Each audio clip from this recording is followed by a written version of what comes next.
ఆ నియోజకవర్గంలో అధికార వైసీపీ మొన్నటిదాకా 3 గ్రూపులు, కానీ ఇప్పుడు అక్కడ ఆ 3 కాస్త 4 అయ్యాయి. అందులో 2 గ్రూపులు ఒకే మాట మీద నడవాల్సిన పొలిటికల్ కపుల్స్వే. గతంలో వేరే వర్గం దగ్గరికి వెళ్తే ఒంటి కాళ్ళ మీద లేచేవాళ్ళు దంపతులు. ఇప్పుడు భర్త దగ్గరికి వెళ్తే భార్యకి, ఆవిడ దగ్గరికి వెళ్తే పతిదేవుడికి కోపం వచ్చేస్తోంది.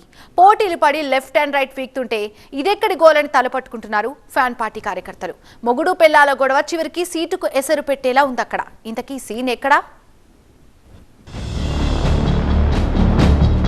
ఇంటి పోరు కొంప ముంచిందా?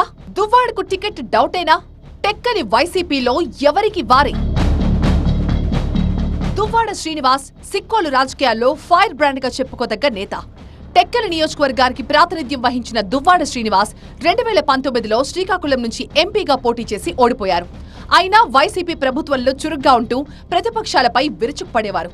దీంతో దువ్వాడ శ్రీనివాస్ కి ఎమ్మెల్సీ పదవి కట్టబెట్టారు వైసీపీ అధినేత. ఇటీవల మూలపేట పోర్టు శంకుస్థాపన కార్యక్రమానికి వచ్చిన ముఖ్యమంత్రి వైఎస్ జగన్మోహన్ రెడ్డి వచ్చే ఎన్నికల్లో టెక్కలి నియోజకవర్గ వైసీపీ అభ్యర్థిగా దువ్వాడ శ్రీనివాస్ బరిలో ఉంటారని అనౌన్స్ చేశారు. నియోజకవర్గంలోని కేంద్ర మాజీ మంత్రి కిల్లి కృపారాణి, కళింగ కార్పొరేషన్ చైర్మన్ పేరాడ తిలక్, దువ్వాడ శ్రీనివాస్ గ్రూపులు పక్కన పెట్టి కలిసి పనిచేయాలని అధినేత సూచించారు. మూలపేట పోర్టు నిర్మాణ పనులు దగ్గరుండి చూసుకుంటున్న దువ్వాడ ఈసారి టెక్కలి నుంచి గెలవాలన్న టార్గెట్తో ఉన్నారు. అన్నీ మంచి శకునాలే అని ఆయన సంబరపడుతున్న టైంలో ఇంటి నుంచే సవాళ్లు ఎదురవుతాయని ఊహించలేకపోయారు దువ్వాడ. నియోజకవర్గ సమన్వయకర్తగా ఉన్న దువ్వాడ శ్రీనివాస్ స్థానంలో అనూహ్యంగా ఆయన భార్య వాణి పేరును ప్రకటించింది పార్టీ అధిష్టానం. అయితే తనకంటే మహిళకు ఆ స్థానం ఇస్తే బాగుంటుందని తానే తన భార్య పేరును ప్రతిపాదించారని అప్పట్లో ఆయన చెప్పుకొచ్చారు. అయితే బయట జరిగిన ప్రచారం మాత్రం దానికి రివర్స్ లో ఉంది. టెక్కలి ఇన్ఛార్జ్ బాధ్యతలు తనకే ఇవ్వాలని, ఎట్టి పరిస్థితుల్లో భర్త శ్రీనివాస్ ఉండటానికి వీల్లేదని ఆయన భార్య దువ్వాడ వాణి సీఎం దగ్గర పట్టుపట్టి మరీ ఆ పదవి సంపాదించారని నియోజకవర్గమంతా కోడైకోసింది. దువ్వాడ శ్రీనివాస్ కి వ్యతిరేకంగా పార్టీ పెద్దలకు కొన్ని ఆధారాలు చూపించడంతో తప్పనిసరి పరిస్థితుల్లో ఎమ్మెల్సీ భార్య వాణికి ఇన్ఛార్జ్ బాధ్యతలు ఇచ్చారన్న వాదనుంది. సాధారణంగా రాజకీయాల్లో చాలా కుటుంబాలలో పేరుకి భార్యకి పదవి ఉన్న భర్త పెత్తనమే నడుస్తుంటుంది. కానీ ఎమ్మెల్సీ దువ్వాడ కుటుంబంలో మాత్రం అప్పటిదాకా యాక్టివ్ గా ఉన్న శ్రీనివాస్ సైలెంట్ అయిపోయారు. గతంలో ఎవరైనా కార్యకర్తో నాయకుడో అక్కడ పని కాలేదు అని వస్తే చివర్లో మా దగ్గరకు వస్తావా అంటూ చిందులు తొక్కేవారట దువ్వాడ దంపతులు. అయితే ఇప్పుడు మిగతా నేతల దగ్గరికి వెళ్లినా పర్లేదు గాని దంపతుల్లో ఎవరిని ముందు కలిసినా మరొకరు అటెందుకు వెళ్లావంటూ నిలదీస్తున్నారట. టెక్కలి వైసీపీలో వర్గపోరు ఇప్పుడు దువ్వాడ ఇంట్లోనే తీరం దాటే తుఫారులా ఉంది అంటున్నారు.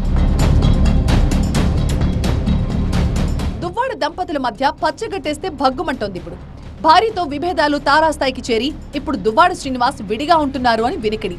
పలాస బస్సు యాత్ర సమయంలో మార్గ మధ్యలో టెక్కలిలోనే అధికార పార్టీ నేతలు ప్రెస్ మీట్ నిర్వహించారు. అయితే దువ్వాడ శ్రీనివాస్ ఆ కార్యక్రమానికి దూరంగా ఉండగా అంతా తానే చూసుకున్నారు దువ్వాడ వాణి. ఆ సమయంలో ఏర్పాటు చేసిన ఫ్లెక్సీల్లో ఎక్కడా దువ్వాడ శ్రీనివాస్ పేరు గాని ఫోటో గాని కనిపించలేదు అంటున్నారు. టెక్కలి నియోజకవర్గ విస్తృత స్థాయి సమావేశంలో కొందరు నేతలు ఫ్యామిలీ వార్ గురించి ప్రస్తావిస్తే అబ్బే అలాంటిదేం లేదు అన్నారు దువ్వాడ సతీమణి. కార్యకర్తలు తమ దంపతులిద్దరిలో ఎవరినైనా కలవచ్చని వాణి ఓపెన్ గా చెప్పినా వాస్తవానికి జరుగుతున్నది మాత్రం వేరేగా ఉంది. టీడీపీ రాష్ట్ర అధ్యక్షుడు అచ్చెన్నాయుడు ప్రాతినిధ్యం వహిస్తున్న టెక్కలిని వైసీపీ అత్యంత ప్రతిష్టాత్మకంగా తీసుకుంది. ఈసారి అచ్చెన్నాయుడికి చెక్ పెట్టాలన్న టార్గెట్ తో అందరికంటే ముందు టెక్కలి నియోజకవర్గ అభ్యర్థిగా దువ్వాడ శ్రీనివాస్ పేరును ప్రకటించారు. అయితే ఇప్పుడక్కడ భార్యాభర్తల మధ్య పోరు అసలుకే ఎసరు పెట్టేలా ఉందంటున్నాయి పార్టీ శ్రేణులు. దీంతో దువ్వాడ కుటుంబం విషయంలో పార్టీ పునరాలోచనలో పడింది అంటున్నారు.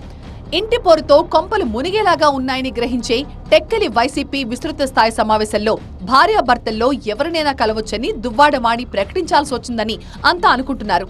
ఇప్పుడు ఎంత జాగ్రత్త పడ్డా చేతులు కాలాక ఆకులు పట్టుకున్నట్లేనని గుసగుసలాడుతోంది టెక్కలి వైసీపీ క్యాడర్.